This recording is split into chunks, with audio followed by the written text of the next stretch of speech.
এই আপনি সাদা পাঞ্জাবি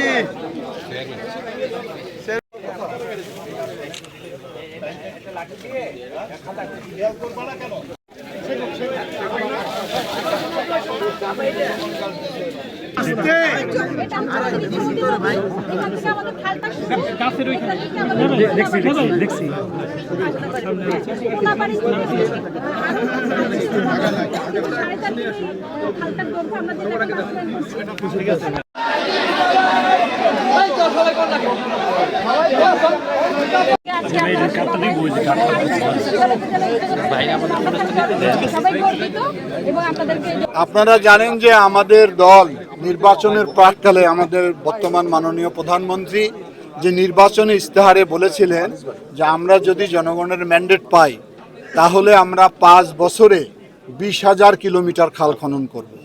সেটারই আঙ্গিকে মাননীয় প্রধানমন্ত্রীর একক ভাবনা এবং তার উৎসাহে উদ্দীপনায় আমাদের মন্ত্রণালয় থেকে এবছর 1500 মিটার খাল খনন করব।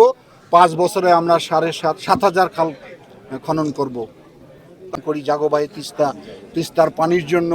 তিস্তা এখন মরুভূমিতে পরিণত হয়েছে, সে কারণেই তিস্তা মহাপরিকল্পনা এবং পদ্মা মহাপরিকল্পনা বাস্তবায়নের উদ্যোগ বর্তমান সরকার গ্রহণ করেছে।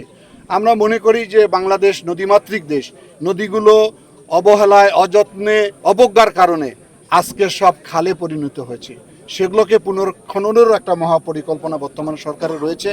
আমি আজকে শিবালয় উপজেলায় এসেছি, এখানে আমডালা খাল ইতিমধ্যে অনেকখানি খনন করা হয়েছে। এবার আগাম বৃষ্টি হওয়ার কারণে হয়তো কাজ কিছুটা বাধাগ্রস্ত হচ্ছে।